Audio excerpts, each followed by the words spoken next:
2025 भर्तियों का वर्ष आज ही सुनिश्चित करें अपना सिलेक्शन और डाउनलोड करें तैयारी कर लो ऐप।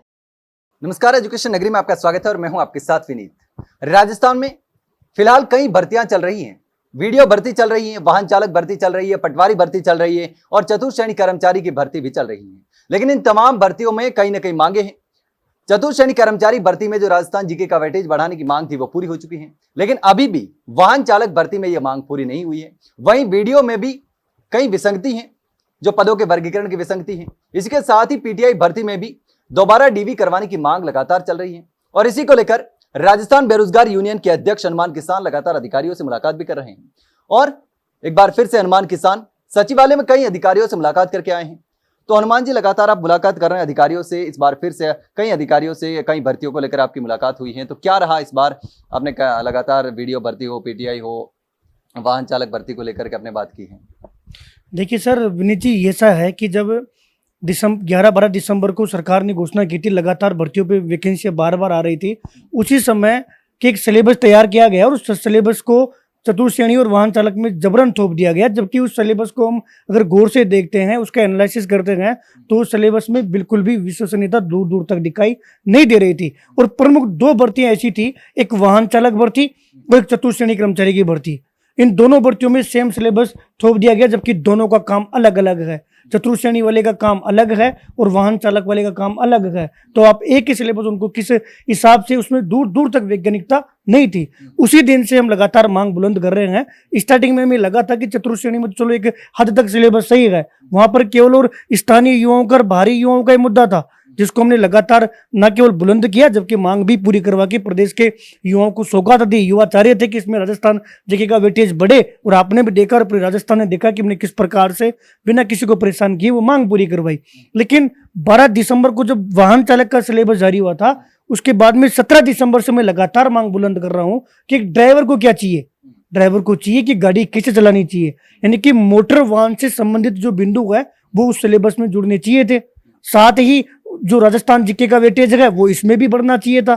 इसको लेकर हम लगातार काम कर रहे थे और जनवरी माह में और फरवरी माह के स्टार्टिंग में कार्मिक विभाग को पत्र भी भेजा था कि इसमें आप मोटर वाहन से संबंधित बिंदु जोड़िए। इसके पीछे हमने पूरा जो तमाम जो तर्क थे वो विभाग को भी रखा, सरकार के सामने भी रखा कि जब जोधपुर हाईकोर्ट में एक बार वैकेंसी हुई थी, उसमें पूरा पेपर ही इस बेस पे हुआ था, जिसमें सिलेबस में क्या था, केवल मोटर वाहन से संबंधित बिंदु, ताकि ड्राइवर को ड्राइवर्स की चीजें जो है वो आसानी से आनी चाहिए। इसी प्रकार से राजस्थान पुलिस में जब ड्राइवरों की भर्ती होती है तो उसमें भी सिलेबस में ये बिंदु शामिल होते हैं। लेकिन ये दुर्भाग्य था कि वाहन चालक में एक भी बिंदु ऐसा शामिल नहीं है। उसके बाद में इसी से सबक लेते हुए उस समय परिचालक का सिलेबस जारी नहीं हुआ था, तो हमने परिचालक डिपार्टमेंट में बात की और परिचालक में हमने मोटर वाहन से संबंधित बिंदु जुड़वाए। उसके बाद चूंकि इसमें नाम मात्र की फॉर्म जारी थे, हम लगातार चतुर्थ श्रेणी पे काम करने में हम बिजी थे, तो हम इस पर ध्यान नहीं दे पाए। वो पत्र जहां हमने छोड़ा था वहीं पड़ा हुआ था। क्योंकि सचिवालय में कई ऐसे अधिकारी हैं सर, वो काम ही नहीं करना चाहते।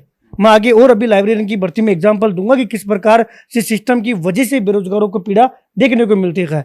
पिछले माह के अंत में हमने शासन सचिव साहब से मुलाकात की, उनको पूरा प्रकरण समझाया। उन्होंने तुरंत विभाग में कॉल किया, हमारे सामने हमारे विभाग में मुलाकात करवाई, वहां से हमने अप्रूवल दिलवाया। चूंकि 10 से 15 दिन में किसी कारणवश से बाहर था, आज पुनः हम डिपार्टमेंट गए, डिपार्टमेंट में बात की और शासन सचिव साहब का मैं धन्यवाद दूंगा कि वो तुरंत जाते ही हर चीज का समाधान कर रहे हैं। हमें इस प्रदेश को ऐसे अधिकारियों की आवश्यकता है।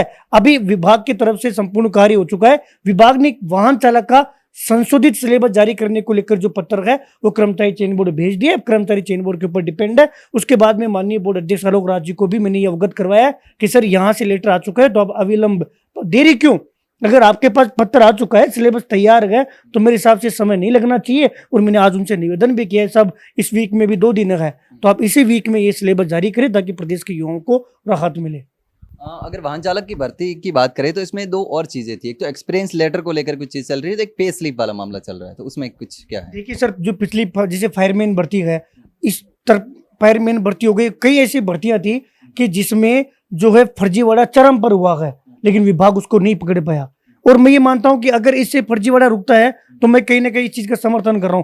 हो सकता है कि प्रदेश का युवा इससे नाराज हो, लेकिन साहब हमें सही चीजों का साथ देना पड़ेगा।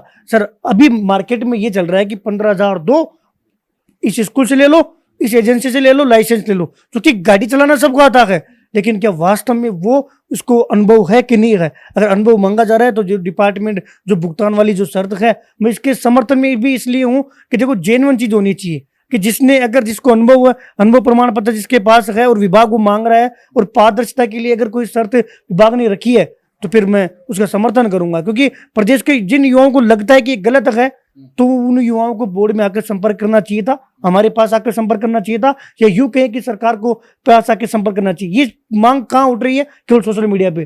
क्यों? क्योंकि जो मांग उठा रहे हैं उनको ये पता है कि हमने जो हमारा प्रमाण पत्र है वो जुगाड़ करके प्राप्त किया है। अगर हम ओपनली जाएंगे तो कहीं ना कहीं मामला फंसेगा। देखिए, हमें कहीं ना कहीं फर्जीवाड़ा रुके उसके लिए हमें जो है सही चीजों को समर्थन देना पड़ेगा, भले ही किसी व्यक्ति विशेष का इसमें नुकसान हो। आप वीडियो भर्ती की बात करें तो वीडियो भर्ती में भी 800 से ज़्यादा पदों पर भर्ती होने वाली है। 31 अगस्त के लिए एग्जाम की भी घोषणा कर दी है। तो अब इसमें जो पदों का वर्गीकरण है इसमें समस्या आ रही है। देखिए सर, ये हुआ तो ये था, प्रकरण ये है कि जो पिछली वीडियो भर्ती हुई थी उसमें जितने पद रिक्त थे ना, उससे ज्यादा पदों पर ये भर्ती हो गई थी।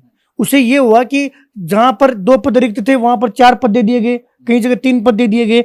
उससे इसका जो अर्थना थी, उसका जो अर्थना अभी 851 पदों पर विभाग ने कर्मचारी चयन बोर्ड को भेजी थी, लेकिन जो विसंगतियां थी वो उसमें रह गई थी और उन विसंगतियों को दूर करने के लिए बोर्ड ने वापिस विभाग को भेजा।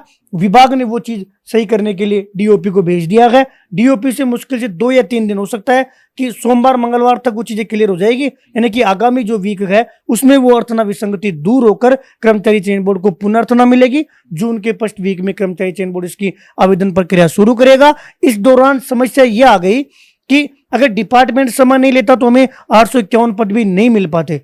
डिपार्टमेंट ने समय लिया कि एक पदों की संख्या ठीक ठाक प्रदेश के युवाओं को मिल जाए। हालांकि 2000 नई पंचायतों का भी गठन होगा। अगर ये वैकेंसी अगस्त में नहीं होती और बाद में करवाया जाए तो वो पद भी इसमें जुड़ सकते हैं, लेकिन वो एक लंबी प्रोसेस है। अभी वर्तमान में इंपॉर्टेंट ये होता है कि प्रदेश के युवाओं के लिए भर्ती प्रक्रिया संपन्न होना जरूरी है, क्योंकि तमाम भर्तियां तो कोर्ट में अटक जाती है या कहीं ना कहीं पिछले कई सालों से हम देख रहे हैं कि गपले पे गपला हो रहा था। तो प्रदेश का युवा ये चाहता है कि साफ सुथरी भर्ती हो। अभी मोटा मोटा देखे तो सीईटी के अलावा हुआ ही क्या है? एक पशु परिचर हुई थी, वो भी माननीय न्यायालय में चली गई। पहली भर्ती सूचना सहायक की थी, वो भी माननीय न्यायालय में प्रक्रियाधीन है। एफएसओ भर्ती थी, उसको हमने बड़ी मुश्किल से समाधान करवाया, उसका फैसला रिजर्व है 3 महीने से। मतलब नौकरियां मिल नहीं रही सर, डाटा में प्रक्रियाधीन सारी चीजें हैं, लेकिन केवल प्रक्रियाधीन से ही हम वाहवाही जो है नहीं लूट सकते। हमारा काम यह है कि किस चीज को आप समाधान करवा रहे हो, लक्ष्य क्या है? नौकरी लगना। तो कौन सी भर्ती कंप्लीट हुई, उसको नियुक्ति मिली, ये भी इस बात का भी हमें ध्यान रखना है। इसीलिए वीडियो भर्ती का हमने समर्थन भी किया और हमने आज निवेदन किया कि 31 अगस्त को इसके एग्जाम हो। 851 पद बहुत है और इस पद जो 851 जो पदों की भर्ती है, इसमें पुरानी वैकेंसी के जो वेटिंग वाले पद थे वो इसमें शामिल नहीं है। उसके बाद में अगर नई पंचायतों का गठन होगा तो आगामी समय में एक बड़ी भर्ती देखने को मिल जाएगी। तो इसमें एक और है भर्ती है, कांस्टेबल की भर्ती में भी आप विस्तृत सिलेबस जारी करने की मांग कर रहे हैं। उसके साथ लाइब्रेरियन ग्रेड 3 की जो भर्ती है उसमें भी विस्तृत सिलेबस जारी करने की मांग चल रही है। तो उसमें क्या कुछ बात हुई आपकी? देखिए सर, 24 फरवरी 2024 को कार्मिक विभाग ने एक संशोधन जारी किया था और ये कहा था कि जिस प्रकार पीटीआई भर्ती में 2nd ग्रेड और 3rd ग्रेड में सेम सिलेबस होता है, उसी प्रकार लाइब्रेरियन में भी 2nd ग्रेड और 3rd ग्रेड में लगभग सेम सिलेबस होगा। इसमें क्या होता है कि पेपर फर्स्ट और पेपर सेकंड होता है, ये यूं के भाग ए और भाग ब होता है। होता यह है कि अभी सर बहुत नवाचार हो चुका है सिस्टम में कि लगभग तमाम जो भर्ती है उसमें विस्तृत सिलेबस जारी होता है। आपको मैं ये कहूं कि आप जीके पढ़ लेना तो जीके का मतलब क्या हुआ? मैं आपको कहूं कि राजस्थान का भूगोल पढ़ लेना तो भूगोल का मतलब क्या हुआ? जब आईएएस आरएएस में आप डिटेल सिलेबस देते हो तो इन भर्तियों में भी डिटेल सिलेबस आना चाहिए। आरपीएससी ने ये गलती सुधारी है। इस बार आरपीएससी का जो सिलेबस जारी हुआ है वो डिटेल सिलेबस जारी हुआ है पीटीआई 2nd ग्रेड का, और 2018 में जो लाइब्रेरियन की भर्ती आई थी उसमें भी डिटेल सिलेबस था। लेकिन इस बार क्या हुआ कि पार्ट ए में डिटेल सिलेबस नहीं है। ये सेम समस्या पशु परिचर में भी थी, इसको हमने दूर करवाया था। उसमें भी पार्ट ए में ऐसे ही विषयों का जिक्र था और यही सेम विवाद हुआ था। कर्मचारी चयन बोर्ड ने मना कर दिया, तब हमने विभाग में मंत्री जी से मिलकर मीटिंग करवाई और उसका समाधान करवाया। क्योंकि अब हमें वापस विलंब से ये चीज पता पड़ी है। इससे पहले भी मैं माननीय मुख्यमंत्री जी के ओएसडी को ये मामला अवगत करवा के आया था। आज मैं शासन सचिव साहब शिक्षा विभाग, प्रारंभिक शिक्षा विभाग के शासन सचिव साहब से पुस्तकालय विभाग में उन्हीं के पास उनसे हमने मुलाकात की है, वो पूरा पॉजिटिव है। उनका ये कहना है कि अगर ऐसा है तो ये जारी होना चाहिए। इसके बाद में उन्होंने जिस विभाग में जिन अधिकारियों के पास भेजा था उन अधिकारियों से हमारी बात हुई है। लेकिन साहब समस्या ये है कि ये हकीकत है कि प्रदेश का युवा ज्यादा इसलिए भी परेशान है कि सरकार की विफलता भी हो सकती है कि ऊपर से मॉनिटरिंग सही नहीं हो रही है। क्योंकि कई अधिकारी काम करना ही नहीं चाह रहे। उनको हम बार बार समझा रहे हैं, वो कह रहे इसमें नियम संशोधन करना पड़े। सब ऐसा नहीं होता। एग्जाम्पल पशु परिचर में करवाया, चतुर्श्रेणी कर्मचारी भर्ती में करवाया, लेकिन नहीं मान रहे। कई सारे दस्तावेज उन्होंने मांगे हैं। कल शुक्रवार है, कल तमाम दस्तावेजों को वापिस हम कलेक्ट करेंगे। मंडे को हम पुस्तकालय ग्रेड 3 के अभ्यर्थी को बुला रहे हैं, उनके साथ सचिवालय जाएंगे और हमें पूरा भरोसा है कि हम ये लड़ाई भी हम जीतेंगे। और पार्ट 1 का जो विस्तृत सिलेबस प्रदेश के युवाओं को देखने को मिलेगा, और ये उनका अधिकार है साहब कि एक दिशा तो दो कि क्या पढ़े। कल आप कह दोगे कि कोई भी पेपर में % डाल दोगे और फिर कहोगे कि साहब हमने तो ये दिया था। कम से कम एक दिशा होनी चाहिए, सिलेबस होना चाहिए, ताकि एक अभ्यर्थी, गरीब अभ्यर्थी गांव में बैठा बैठा किसी पुस्तक से भी तैयारी करे तो सफल हो सके। क्योंकि लाइब्रेरी में उसको ये तो है ही नहीं कि पढ़कर पढ़ाना है, उसको ये पढ़कर ये सफलता प्राप्त करनी है, तो उसको एक दिशा देना पड़ेगा। एक पुस्तक लाइब्रेरियन को ही आप डिटेल सिलेबस नहीं पढ़ा रहे हो तो फिर किताबों का महत्व ही क्या रहा? क्या आपका कहने का मतलब तो ये है कि किताबें मत पढ़ो, जीके पढ़ो, जीके में हम कुछ भी दे देंगे, तो फिर वो लाइब्रेरी में करेगा क्या बेचारा? तो इसको लेकर आज बात हुई है। अधिकारी, कुछ अधिकारी हैं डिपार्टमेंट के, वो समझ नहीं पा रहे या फिर पॉजिटिव नहीं है, उनको समझाने का हम प्रयास करेंगे। सोमवार को पुनः हम इसको लेकर डिटेल से अधिकारियों से मिलेंगे और उनको जो दस्तावेज चाहिए थे सारे डॉक्यूमेंट हम उनको जमा करवाएंगे। कृषि व्याख्याता में जो भर्ती है उसमें पद बढ़ाने को लेकर कोई बातचीत हुई? देखिए सर, कृषि व्याख्याता में हकीकत यह है कि इसमें योग्यता को लेकर एक पेज फंसा हुआ था।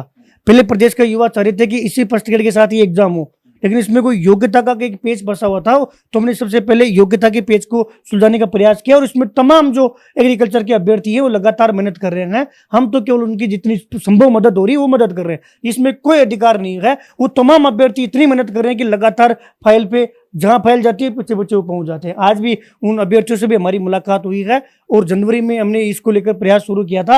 अभी अच्छी बात यह है कि जो नियम संशोधन था उसकी पहल लगभग तैयार है और आगामी कैबिनेट में वो नियम संशोधन के लिए जारी है। वहां से कैबिनेट में ये अप्रूवल मिल जाएगा। उसके बाद में योग्यता को लेकर जो पेज था उसका समाधान हो जाएगा और एक अच्छी पदों पर भर्ती देखने को मिलेगी। 200 प्लस पदों पर ये वर्तमान में भर्ती है। उसके बाद में जितने पदों पर ये भर्ती है उसके 50% पद और इसमें बढ़ने की जो है वो खबर आज मिली है, जो कि प्रदेश के एग्रीकल्चर के युवा है उनके लिए बहुत अच्छी न्यूज है। देखिए, अगर वर्तमान में मैं बात करूं, पशुपालन विभाग बहुत टॉप पे चल रहा है। माननीय जो मंत्री जी हैं वो लगातार अच्छा काम कर रहे हैं, प्रदेश के युवाओं को जाते ही उनका समाधान कर रहे हैं। लेकिन एग्रीकल्चर जो डिपार्टमेंट है, कहीं ना कहीं एग्रीकल्चर में बहुत नवाचार की आवश्यकता है और यहाँ का जो युवा है अपने आप को ठग्गा महसूस करता है क्योंकि सरकार इन पर बहुत कम ध्यान देती है। और अगर फर्स्ट ग्रेड की एग्रीकल्चर में इतने अच्छे पदों पर भर्ती आती है वो भी योग्यता में समाधान होकर, तो मैं मानता हूं कि एग्रीकल्चर के अभ्यर्थियों के लिए सुनहरा अवसर है। इसके अलावा अभी एग्रीकल्चर सुपरवाइजर में भी 1100 पदों पर भर्ती होने वाली है, जिसकी परीक्षा तिथि कर्मचारी चयन बोर्ड ने पहले से ही घोषित कर रखी है।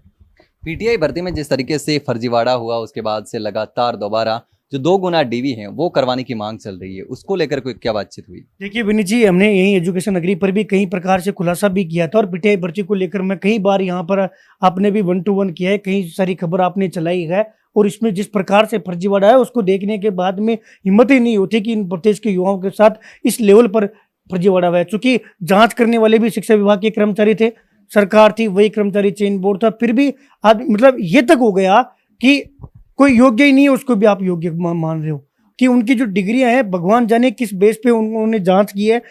तो ये शक होता है कि डीबी का कोई मतलब ही नहीं रहता। अगर डीबी जिस प्रकार से पीटीआई भर्ती में हुआ है, अगर ऐसा होता है तो इसको लेकर हम प्रयास कर रहे थे। माननीय मुख्यमंत्री जी तक भी ये बात पहुंचाई थी। उसके बाद में माननीय शिक्षा मंत्री जी ने इसको लेकर एक पीसी भी की थी। तब से प्रदेश के जो युवा हैं, वंचित अभ्यर्थी हैं, वो आज एक आशा की किरण से देख रहे हैं कि कब हमारी भर्ती में न्याय होगा।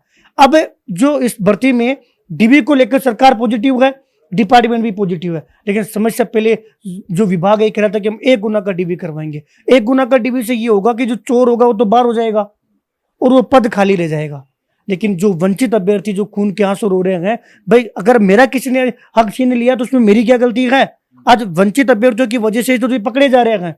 कई वंचित अभ्यर्थी तो बेचारे यही पड़े रहते हैं सारे दिन कि वो कभी किस विभाग में किस विभाग में। उनकी जब आंखें देखती हैं तो सब रियल में रोना आता है, रियल में दुख होता है कि उनको देख के लगता है कि पिछले 3 साल से दिन रात इस भर्ती के पीछे पड़े हुए हैं। आज कितने माफिया उनके व्यक्तिगत दुश्मन हो गए बेचारे। एक माफिया को जो है सबूत एसओजी में पेश कर रहे हैं, जिसका परिणाम है कि अभी 244 के आसपास लिस्ट भी निकली। जो अभ्यर्थी बाहर हुए हैं ना, उसी का परिणाम है। और निश्चित तौर पर अगर इस भर्ती में 2 गुना का डीवी होता है तो बहुत अच्छी संख्या में पद खाली मिलेंगे और जो चयनित पीटीआई है वो स्कूल छोड़कर भगेंगे और डीवी करवाने ही नहीं आएंगे।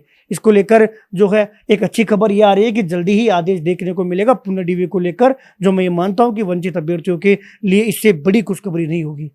इसमें 1 गुना और 2 गुना डीवी का मामला चल रहा था कि 1 गुना करेंगे, तो 2 गुना करने की मांग चल रही है। देखिए सर, 2 गुना होगा तो इससे ये होगा कि पूरी भर्ती प्रक्रिया की जो है प्रोसेस शुरू से शुरू होगी। इसमें जो बैकलॉग के पद है, बैकलॉग का मतलब ये हुआ कि मान लीजिए 500 जने बाहर होते हैं तो 500 जनों को नीचे से लेना पड़ेगा और ये मुश्किल से 200-300 अभ्यर्थी हैं। तो अगर इस 2 गुना का डीवी से 1500 से 2000 पद रिक्त होते हैं और अगर 200-300 वंचितों को उनका हक मिलता है तो मैं मानता हूं कि ये न्याय है। और इस भर्ती में अगर सरकार न्याय करना चाहती है तो उसका एकमात्र जो है समाधान केवल 2 गुना का डीवी है। आज भी हमने शासन सचिव साहब को से मुलाकात करके मजबूती से बात रखी, उन्होंने डीवी के लिए तो बोला है और मुझे पूरा भरोसा है कि सरकार 2 गुना का डीवी का आदेश ही जारी करेगी। क्योंकि आगामी अभी थोड़े दिनों पहले मीटिंग हुई थी, उस मीटिंग में हमने देखा कि तमाम डिपार्टमेंट को लेकर जो आदेश जारी हो चुके हैं और केवल शिक्षा विभाग का आदेश रुका हुआ है। तो मैं मानता हूं कि कुछ ना कुछ अच्छी खबर सामने आएगी, इसलिए वो आदेश रुका हुआ है। रीट लेवल 2 का रिवाइज परिणाम जारी होने के बाद से ही लगातार शैडो पोस्ट क्रिएट करने की मांग चल रही है। बीच में खबर आई कि शिक्षा विभाग ने इस पर काम भी शुरू कर दिया, तो ये काम कहाँ तक पहुंचा है, क्या इस पे अपडेट है कुछ? देखिए सर, इसमें यह था कि अभी माननीय मुख्यमंत्री जी ने 4 तारीख को मीटिंग ली थी। मीटिंग लेकर माननीय मुख्यमंत्री जी तक पहले ही कर्मचारी चयन बोर्ड के अध्यक्ष माननीय आलोक राज जी ने मजबूती से माननीय मुख्यमंत्री जी को यह अवगत करवाया, शिक्षा मंत्री जी को अवगत करवाया और प्रारंभिक शिक्षा विभाग के शासन सचिव साहब को अवगत करवाया। मैं मानता हूं कि बोर्ड अध्यक्ष जी ने इतना बेहतरीन प्रयास किया है कि हम सोच भी नहीं सकते। इससे क्या हुआ कि सरकार के पास में जो वास्तविक स्थिति थी वो पहुंची।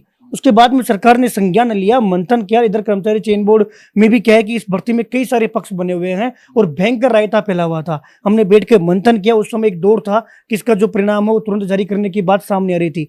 और विनीत भैया, इस समय ये है कि इसका परिणाम जारी है। बोर्ड चाहे तो इसका परिणाम कभी भी जारी कर सकता है, लेकिन हमने तमाम जो लोग थे, तमाम जो पक्ष थे, उनका जो है सुझाव लिया, ध्यान किया और एक ऐसा बेहतरीन सुझाव हमने बोर्ड को दिया है। ऐसा बेहतरीन सुझाव पे कर्मचारी चयन बोर्ड और डिपार्टमेंट काम कर रहा है, जिसको लेकर सही दिशा में कार्य चल रहा है। कर्मचारी चयन बोर्ड भी इस बात से खुश है कि जो शेडो पोस्ट है वो जारी होने वाली है। अभी इसको लेकर केवल शिक्षा विभाग ने प्रक्रिया शुरू की है। अभी लंबी प्रोसेस है, लेकिन मैं ये मानता हूं कि अगर मन से सकारात्मक है तो इसमें ज्यादा समय नहीं लगेगा। अगर मन से सकारात्मक नहीं है तो आप कितना भी इसमें समय ले सकते हो। अब शिक्षा विभाग इसको लेकर तैयारी शुरू करेगा। 1260 पदों की फाइल बनाकर विभाग को भेजेगा, वहां से फाइनेंस से स्वीकृति मिलेगी। उसके बाद में 1260 पद जारी होंगे, उसी के बाद में इस भर्ती का परिणाम जारी होगा। हाल ही में एक लेटर वायरल किया जा रहा था और बताया जा रहा था कि शैडो पोस्ट जारी हो गई है, तो इसमें देखिए सर, वो एक फेक न्यूज थी। उस लेटर में हमने पूरी सच्चाई पता की है। वो लेटर ये होता है कि जैसे हम हमारे संगठन का लेटर कहीं दे के आते हैं तो वहां से फॉरवर्ड और लेटर होता है। उसको मैंने अपने एक्स अकाउंट पर भी शेयर किया था और साथ में एग्जाम्पल के तौर पर एक कृषि विभाग का लेटर था, वो भी मैंने प्रदेश के युवाओं के सामने रखा था। उस लेटर में ये था कि तमाम जो देखिए जो चयनित अभ्यर्थी है वो लगातार बीजेपी के जो एमएलए और सांसद है उनसे संपर्क कर रहे हैं, उनसे लेटर लिखवा रहे हैं। अब वो लेटर कहाँ जाएगा? सीएमआर जाएगा। सीएमआर जब वो लेटर जाता है तो जो उस लेटर का रिप्लाई भी संबंधित अधिकारी को देना पड़ता है। तो वो क्या करते हैं, उस लेटर को फॉरवर्ड करते हैं कि या तो शिक्षा विभाग में करेंगे या करेंगे डीओपी में। अधिकांश चीजें क्या होती है कि डीओपी से जुड़ी होती है, तो अधिकांश लेटर डीओपी में जाते हैं और कई बार सही जगह लेटर चला जाता है। अब ये लेटर जाना कहाँ था? शिक्षा विभाग में। चूंकि डीओपी और शेडो पोस्ट का दूर दूर तक कोई संबंध नहीं है। शेडो पोस्ट तैयार शिक्षा विभाग, प्रारंभिक शिक्षा विभाग करेगा और इनको स्वीकृति सीधा वित्त विभाग देगा, यानी कि कार्मिक विभाग का कोई लेना देना इसमें नहीं है। अब वो गलती से जो लेटर था वो कार्मिक विभाग में फॉरवर्ड हो गया था, एक नॉर्मल प्रोसेस होती है। तो वहां से वो इस लेटर को वापस शासन सचिव साहब शिक्षा विभाग के पास भेजा गया था और ये कहा गया था कि जिनका प्रतिलिपि यानी कि जिनका हमें पत्र प्राप्त हुआ है उनको आप सूचित करें। इसको लेकर आप क्या कर रहे हो और क्या समाधान है, क्या कार्रवाई इस पर चल रही है। ये रूटीन प्रोसेस है। जैसे हम राजस्थान पुलिस का हमने पत्र देके आए तो पत्र भी ऐसे ही फॉरवर्ड हुआ है। आज वाहन चालक का देखे वो भी ऐसे ही फॉरवर्ड हुआ है। आज पुस्तकालय ग्रेड 4 का देखे आए वो भी सेम तरीके से फॉरवर्ड हुआ है। सीएमआर में जन सुनवाई के दौरान जो हम लेटर देके आते हैं, अब इसमें ये होता है कि प्रॉपर पार्टी के लोग होते हैं या प्रॉपर संगठन जो होता है, जो रजिस्टर्ड हो, जो कि एकमात्र संगठन हमारा राजस्थान में बेरोजगारों के लिए जो एक बड़ा संगठन है। लंबे समय से हम युवा हित में काम कर रहे हैं और रजिस्टर्ड संगठन है। इसीलिए हमें सरकार पूछती भी है और हमारी अधिकांश जो मांगे हैं उस पर सरकार गौर करती है। और वो जो लेटर था उसका सच यही था जो प्रदेश के युवाओं के सामने रखा गया। कई जगह वो खबर ये चली थी कि 1260 पद स्वीकृत हो गए, जबकि अभी तो प्रोसेस शुरू होगी सर, शुरू हुई है। अब फाइल बनेगी, फिर वित्त विभाग में जाएगी, फिर फाइनेंस उसको स्वीकृत देगा। तो मैं ये मानता हूं कि जब ऐसे लेटर आते हैं तो प्रदेश के युवा कहीं ना कहीं भ्रामक हुए थे, लेकिन बाद में जो उनकी स्थिति थी वो भ्रामकता हमने दूर की। कंप्यूटर अनुदेशक सामान्य शिक्षा विभाग में पदों को लेकर क्या अपडेट है? देखिए सर, वो पहले कंप्यूटर अनुदेशक की भर्ती में एक पेज फंसा हुआ था कि ये भर्ती अनुबंध पर करवाने जा रहे हैं। हमने लगातार 2 महीने मैंने पत्र लेकर अभियान भी चलाया, राजस्थान बेरोजगार यूनियन की तरफ से हमने लगातार संघर्ष किया, 1.5 से 2 माह प्रयास किया, पक्ष और विपक्ष के तमाम नेताओं से हम मिले। उसका परिणाम ये रहा कि हम उस अनुबंध आदेश को रुकवाने में सफल रहे। उसके बाद में ये था कि अब कैसे इसका समाधान होगा। देखिए विनीत भैया, मेरा जो प्रयास रहता है वो ये रहता है कि लक्ष्य क्या है, जो मांग है ना वो पूरी होनी चाहिए। इसके लिए अगर कोई रास्ता निकलता तो आप रास्ता निकालो। तो हमने इसका रास्ता ये निकाला कि क्यों ना संस्कृत डिपार्टमेंट और सामान्य शिक्षा विभाग की परीक्षा एक साथ करवा ली जाए। अब ये जो था एक पीटीआई भर्ती में भी था और कंप्यूटर अनुदेशक में भी था। इससे क्या होगा कि संस्कृत डिपार्टमेंट के अर्थनाम ने पहुंचाने का काम किया, पीटीआई की भी पहुंचाई और जो कंप्यूटर अनुदेशक है उसकी भी पहुंचाई। अब क्या रहेगा, पीटीआई भर्ती में जो कि हम पुनर्डीबी की मांग करें तो यहाँ से पद रिक्त होंगे, तो ये पद और उसमें जुड़ जाएंगे। इसलिए हमने कहा कि पीटीआई भर्ती के एग्जाम तो सबसे लास्ट में करो, क्योंकि अगर पुनर्डीबी होगा तो समझिएगा। तो इसको हमने कैलेंडर में सबसे लास्ट में स्थान दिलवाया। अब बच्चा कंप्यूटर अनुदेशक की भर्ती, क्योंकि इसमें भी अभी समय लगेगा कि अभी संस्कृत डिपार्टमेंट की वैकेंसी तो पहुंच गई है और सामान्य शिक्षा विभाग की वैकेंसी को लेकर पुरानी भर्ती के जो पद रिक्त है वो भी हो, साथ में नए पद भी सृजित हो, उसके लिए हम लगातार काम करें। अभी थोड़े दिनों पहले वरिष्ठ कंप्यूटर अनुदेशक के 500 के आसपास पदों की जो संख्या है वो नए पद स्वीकृत हुए हैं, मतलब सर्जित हुए हैं। आगामी समय में आज भी बात की है कि सर अधिकांश पदों पर ये भर्ती आनी चाहिए, तमाम डिपार्टमेंट से ये सूचना मांगी जा रही है। देखिए समय जरूर लगेगा, लेकिन जब विज्ञप्ति जारी होगी तो अच्छे पदों पर विज्ञप्ति जारी होगी। दोनों विभागों की एक साथ एग्जाम होगी, जो कि हमारा हम ये कह सकते हैं कि बहुत बेहतर प्रयास था, जिससे प्रदेश के युवाओं को राहत मिलेगी और जो IT शिक्षित बेरोजगार है उनके लिए बहुत अच्छी न्यूज है। तो ये हमारे साथ मौजूद थे हनुमान किसान, जिन्होंने बताया कि किन किन भर्तियों पर लगातार अधिकारियों से बातें चल रही है और किन किन भर्तियों पर क्या क्या अपडेट है। चाहे वाहन चालक भर्ती हो, वीडियो भर्ती हो, तमाम जो भर्तियां हैं, पीटीआई भर्ती में 2 गुना डीबी की मांग चल रही है। इन तमाम भर्तियों को लेकर हनुमान किसान ने बताया कि किस तरीके से मामला चल रहा है और किस भर्तियों में कहां क्या अपडेट है। फिलहाल के लिए इतना ही, जल्द मिलते हैं एक नई जानकारी के साथ। तब तक के लिए नमस्कार।